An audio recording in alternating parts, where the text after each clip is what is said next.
छात्रों, आज हम राजनीति विज्ञान कक्षा 11वीं में अध्याय 3 चुनाव और प्रतिनिधित्व के बारे में अध्ययन करेंगे।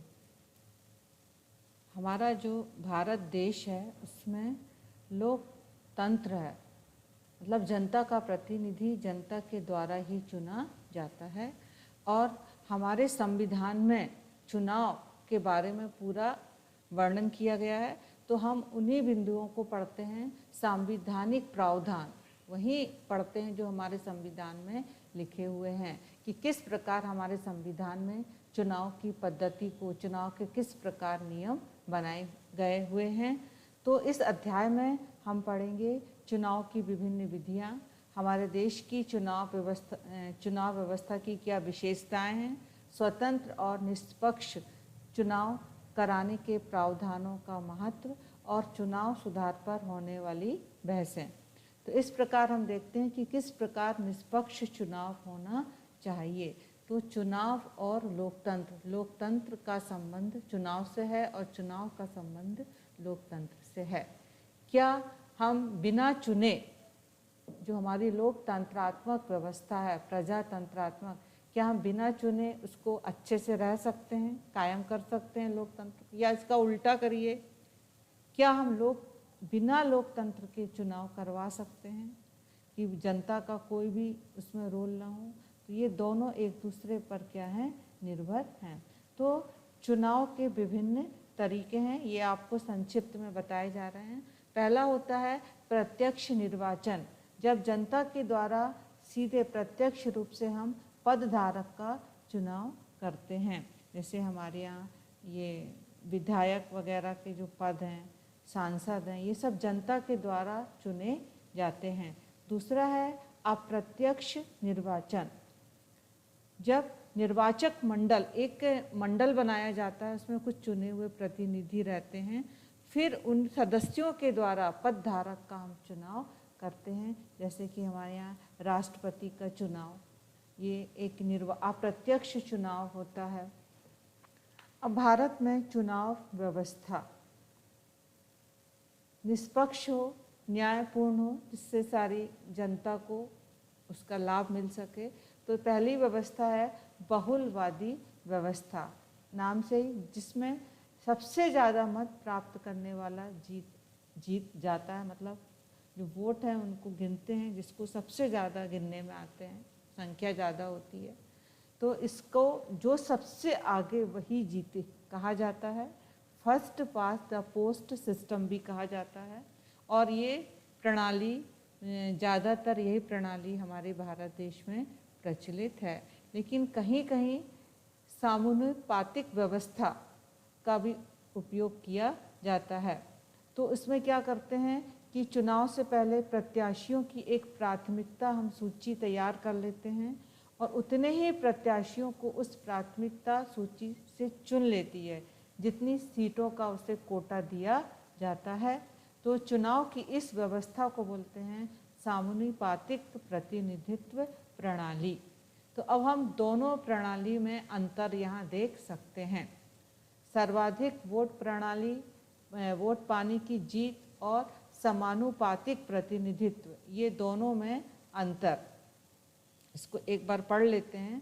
तो पूरे देश की छोटी छोटी भौगोलिक, मतलब जहाँ जहाँ चुनाव होना है देश में, वहाँ वो छोटे छोटे उनको जिले, कस्बे, क्षेत्र परिसीमन आयोग के द्वारा उनको बांट दिया जाता है, जिसे निर्वाचन क्षेत्र या जिला कहते हैं। और हर निर्वाचन क्षेत्र से केवल एक प्रतिनिधि चुना जाता है। मतदाता प्रत्याशी को वोट देता है। मतदाता मतलब आम जनता, उसके भी नियम, जिनकी 18 वर्ष आयु हो गई है वही मतदाता कहलाते हैं। पार्टी को प्राप्त वोटों के अनुपात से अधिक या कम सीटें विधायिका में मिल सकती हैं। वो गिनती के आधार पर जो उम्मीदवार जीतता है, जरूरी नहीं कि उसे वोटों का बहुमत मिले, वो मतलब गिनती के आधार पर भी जीत सकता है। जैसे कि भारत में पहला अपन ने अभी पढ़ा, सर्वाधिक वोट पाने वाली की जीत हो जाती है। अब हम पढ़ेंगे समानुपातिक प्रतिनिधित्व। तो इसमें क्या करते हैं कि सभी आम जनता भाग नहीं लेती है। इसमें किसी भी बड़े भौगोलिक क्षेत्र को एक निर्वाचन क्षेत्र मान लिया जाता है और पूरा का पूरा देश एक निर्वाचन क्षेत्र गिना जा सकता है। इसमें निर्वाचन क्षेत्र से कई प्रतिनिधि हैं जो चुने जा सकते हैं। मतदाता पार्टी को वोट देता है। हर पार्टी को प्राप्त मत के अनुपात में विधायिका में सीटें हासिल होती हैं। विजयी उम्मीदवारों को वोटों का बहुमत हासिल होता है। इस प्रकार हम देखते हैं कि ये समानुपातिक जो रहता है प्रतिनिधित्व के आधार पर, उसका एक हम उदाहरण बता रहे हैं आपको किस प्रकार चुने जाते हैं। तो ये एकल संक्रमणीय मत प्रणाली कहते हैं इसको हम। तो इसमें जैसे राज्यसभा में हमें मान लो 4 पदों को, हमें 4 पद हैं, वहाँ पर 4 सीटें हैं, चुनाव लड़ना है उसमें। तो क्या करेंगे कि राज्यसभा में सीटों का एक निश्चित कोटा उसको प्राप्त करना पड़ेगा। प्रत्येक राज्य के जो विधायक ही मतदाता होते हैं और मतदाता चुनाव में खड़े सभी प्रत्याशियों को अपनी पसंद के अनुसार एक वरीयता क्रम में मत देता है। मतलब एक बार वोट नहीं देता, जो सबसे ज़्यादा पसंद है फिर सबसे कम, इस प्रकार सभी को वोट डालना पड़ेगा वरीयता क्रम में। जीतने के लिए किसी प्रत्याशी को मतों का एक कोटा प्राप्त करना पड़ता है। उसके लिए एक सूत्र है, इस प्रकार हम वो कोटा प्राप्त कर सकते हैं। जैसे देखिए, कुल मतदान मान लो 200 लोगों ने भाग लिया और उम्मीदवार खड़े हुए हैं 4 + 1, और इस प्रकार कोष्टक 1 और ये +1। जैसे एक उदाहरण दिया है कि राजस्थान के 200 विधायकों को राज्यसभा के लिए 4 सदस्य चुनने हैं, तो इस प्रकार चुनेंगे। मतलब उसको 41 वोटों की क्या पड़ेगी, ज़रूरत पड़ेगी। ये हमने उसका कोटा निकाल लिया। अब हम पढ़ते हैं निर्वाचन क्षेत्रों का आरक्षण। समाज में सभी वर्ग, सभी संप्रदाय के लोग रहते हैं। कुछ पहले के समय में क्या था, कुछ दबंग और उच्च जातियों को ही ये चुनाव वगैरह में उच्च स्थानों में उनको पद मिल जाते थे और जो कमज़ोर वर्ग हैं वो पीछे रह जाते थे। तो समाज के सभी सामाजिक समूहों को न्यायपूर्ण प्रतिनिधित्व मिल सके, तो इसके लिए ये हमने निर्वाचन क्षेत्रों का क्या किया है, आरक्षण किया है। और ये कार्य करता है परिसीमन आयोग द्वारा किया जाता है, जिससे स्वतंत्र और निष्पक्ष चुनाव हो सकें, पारदर्शी हो सकें। तो हमें लोकतंत्र को सफल बनाना है, तो हमारी जो चुनाव प्रणाली है वो निष्पक्ष और पारदर्शी हो। चुनाव प्रणाली ऐसी हो जिससे मतदाताओं की आकांक्षाएं चुनाव परिणाम में न्यायपूर्ण ढंग से व्यक्त हों। उनके द्वारा जो व्यक्ति चुना हुआ है वो सामने आए न्यायपूर्ण ढंग से। अब हम पढ़ते हैं सार्वभौमिक वयस्क मताधिकार और चुनाव लड़ने का अधिकार। सार्वभौमिक वयस्क मताधिकार, ये वाला पॉइंट भी संविधान में लिखा हुआ है। 1989 तक भारत में जो आयु थी वोट देने की वो थी 21 वर्ष के ऊपर के लोग ही वोट डाल सकते थे, लेकिन बाद में संविधान संशोधन द्वारा इसको 18 वर्ष कर दिया गया और ये भी समानता के सिद्धांत पर है। अब भारत में एक स्वतंत्र निर्वाचन आयोग भी बनाया गया। तो जो स्वतंत्र निर्वाचन आयोग है उसकी जिम्मेदारी है कि भारत के सभी जो भी निर्वाचन वाले पद हैं उनका ईमानदारी से चुनाव करवा के उस पद को भरना है। तो ये निर्वाचन आयुक्त होते हैं, एक मुख्य निर्वाचन आयुक्त होता है और कुछ अन्य मुख्य निर्वाचन आयुक्त भी होते हैं। पहले 2 हुआ करते थे, अब शायद इनकी संख्या ज़्यादा भी कर दी गई है।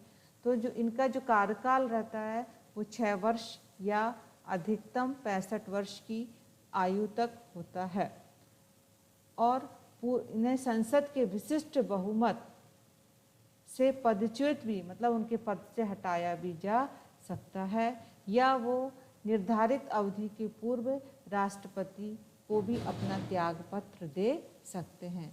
तो भारत में जो स्वतंत्र निर्वाचन आयोग है उसके कार्य हैं चुनाव की जो तारीख हैं वो निर्धारित करना, निर्वाचन क्षेत्रों का सीमांकन करना, मतलब कितना एरिया कहाँ से कहाँ तक ये आएगा, किस वार्ड में कितने लोग वोट देंगे, तो वो क्षेत्र का जो सीमांकन करना है वो ये निर्वाचन आयोग का कार्य है।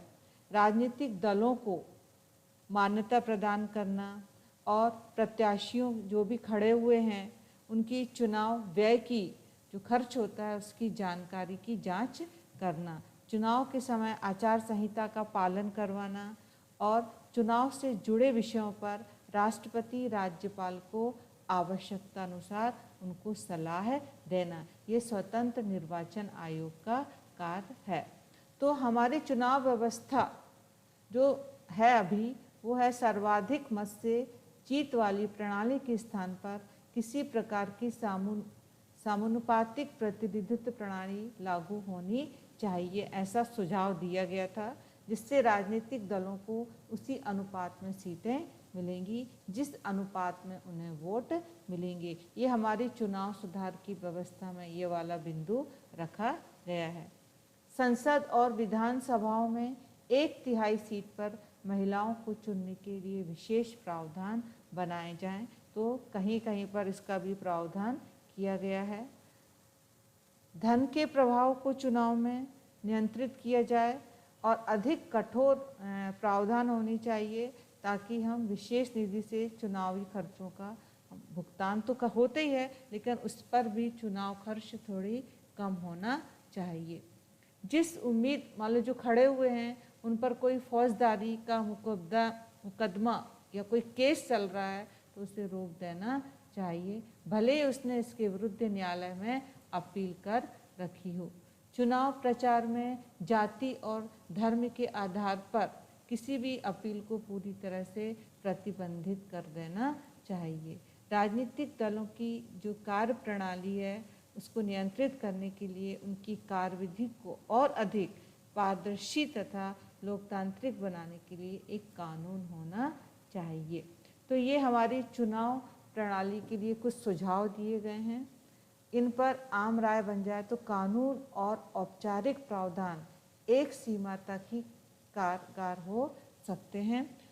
स्वतंत्र और निष्पक्ष चुनाव तभी हो सकते हैं जब उम्मीदवार, राजनीतिक दल और सभी लोग हैं जो वो चुनाव प्रक्रिया में सक्रिय रूप से भाग लें और हमारी जो लोकतांत्रिक व्यवस्था है उसका भावना का क्या करें, सम्मान करें। धन्यवाद।